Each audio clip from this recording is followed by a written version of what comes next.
Hi అండి, అందరికీ నమస్కారము. ముందుగా అందరికీ శ్రీరామనవమి శుభాకాంక్షలు.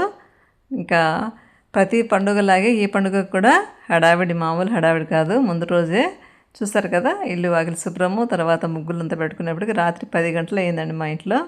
ఇవంతా వేసుకొని పడుకొని మళ్ళీ మార్నింగు ఇంకా మా వారు మామిడి ఆకులు అలాగే బంతిపూలు అవన్నీ తెచ్చిస్తే అవంతా కొంచెము డెకరేషన్ చేసుకుంటున్నాం అనమాట. ఇది వీధి వైపు వేసిన ముగ్గు చూడండి, బాణాలతో బలి వేస్తారు అందరూ. అవి చూసి నేను కూడా వేశాను అనమాట. రాముడు అంటేనే, శ్రీరాముడు అంటేనే ఒకే మాట ఒకే బాణం అంటారు కదా, అలాగ బాణాలతో ఒక బాణం కాకుండా చాలా 4 బాణాలు వచ్చేయండి. అలా ముగ్గు వేశాను. ఇంకంతా డెకరేషన్ చేశాక చూడండి చాలా బాగుంది. ముగ్గులతో మంచి పాజిటివ్గా చాలా కలకలలాడుతూ లక్ష్మీ కళతో చాలా నాకైతే బాగా హ్యాపీ అనిపించింది అనమాట. కష్టమంతా రాత్రి పడిన కష్టమంతా పొద్దున అవన్నీ చూస్తుంటే హ్యాపీ అనిపించింది. కొంచెం కష్టమైతే కాళ్ళ నొప్పులు అయితే మార్నింగ్కి బాగా కాళ్ళ నొప్పులు వచ్చినాయండి ముగ్గులన్నీ పెట్టేప్పటికి. ఇక్కడ కూడా ఒక బాణం వేసాను అనమాట, ఒక లోటస్ వేసి ఇక్కడ కూడా ఇలా డెకరేషన్ చేసాము. ఏమి చేయకపోయినా పండగేమో ఆగదు, వెళ్ళిపోతుంది. కానీ ఇవన్నీ చేస్తే ఉండేటువంటి తృప్తి, ఏమి చేయకుండా ఊరికే కూర్చున్నటువంటి అసంతృప్తికి రెండింటికి తేడా చాలా ఉంటుంది. ఎప్పుడైనా గమనించండి. ఇవాళ ఇలా అన్నీ చేసుకుంటే చాలా హ్యాపీ అనిపిస్తుంది అనమాట. మన ఇల్లు లక్ష్మీ కళతో మంచిగా కలకల్లాడుతూ ఒక పాజిటివ్ వైబ్స్ అనేవి మనకు అనిపిస్తాయి. ఇంకా పండుగ వాతావరణం కూడా ఉంటుందన్నమాట. ఇంకా అలాగే అంత అయిన తర్వాత తులసమ్మ దగ్గర, కృష్ణయ్య దగ్గర ఇలా పూజ చేసుకున్నాను. మంచిగా శుభ్రం చేశాం కదండి, ఎంతో ఆహ్లాదకరంగా.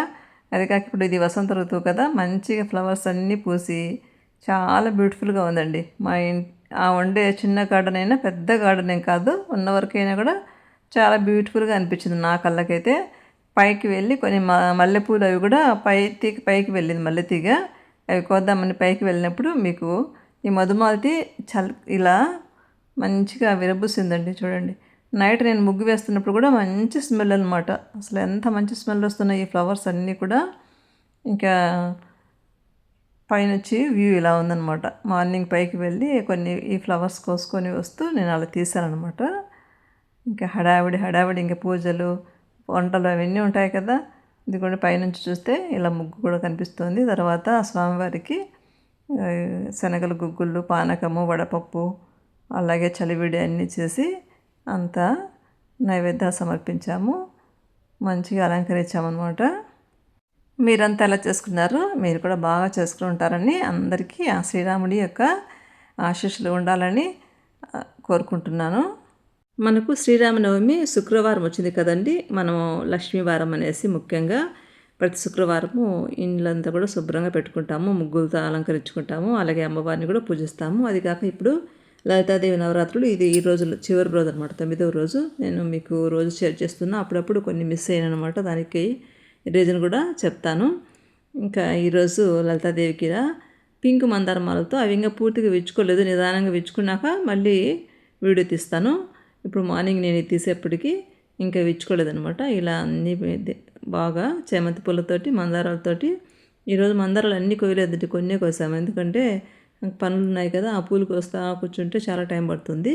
ఇలా అలంకరించామన్నమాట.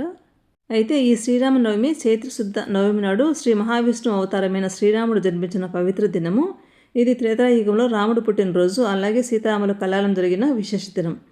ధర్మ సంస్థాపన, సత్యం, ధర్మం, సహనం వంటి గుణాలను పాటిస్తూ చెడుపై మంచి సాధించినట్టు ఈ విజయానికి గుర్తుగా ఈ పండుగను జరుపుకుంటారు. ఇంకా శ్రీరామనవమి విశిష్టత ఏమంటే, జన్మదినము మరియు కళ్యాణం రెండు కూడా పునర్వసు నక్షత్రంలో కూడిన చైత్రశుద్ధ నవమి మధ్యాహ్నం 12 గంటలకు జన్మించాడు శ్రీరాముడు. అదే రోజు సీతారాముల కళ్యాణం జరగడం వల్ల ఆ రోజున ఆలయాల్లో వైభవంగా సీతారాముల కళ్యాణం కూడా నిర్వహిస్తూ ఉన్నారనమాట అందరూ. ఇంకా పానకము, వడపప్పు మనము స్వామివారికి నైవేద్యంగా ఎందుకు పెడతామంటే, ఈ రోజున పానకం మరియు వడపప్పు నివేదన చేయడం అత్యంత ముఖ్యమని, ఆరోగ్యం పరంగా వసంత ఋతువులో వచ్చే వేడిని తగ్గించడానికి, ఆధ్యాత్మికంగా రామచంద్రునికి ప్రీతిపాత్రమైన నైవేద్యాలుగా భావించి స్వామికి సమర్పిస్తారు. ఇలా మేము పూజ చేసుకున్నాము. కొబ్బరికాయ కొట్టి పూజ అంతా ఇలా అయిపోయిందండి. మా వారు టెంకాయ కొట్టారు, హారతి తీసుకున్నాము. శ్రీరాముడు ఆదర్శమూర్తి కనుక ఆయన జీవితాన్ని ఆదర్శంగా తీసుకొని నడుచుకోవటమే ఈ పండుగ యొక్క ముఖ్య ఉద్దేశము. ఇంకా వంట అనమాట, వంట స్టార్ట్ చేశాను.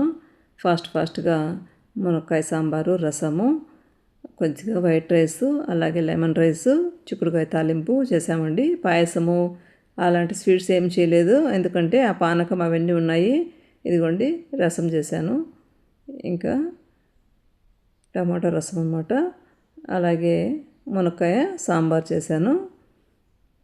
ఇది వచ్చి చిక్కుడుకాయ ఉడుకుతుంది తాలింపు కోసమని, చిక్కుడుకాయ ఫ్రై, వైట్ రైస్, ఇంకా లెమన్ రైస్ అవన్నీ కలిపి మొత్తము ఇలా చేసేసాను అనమాట.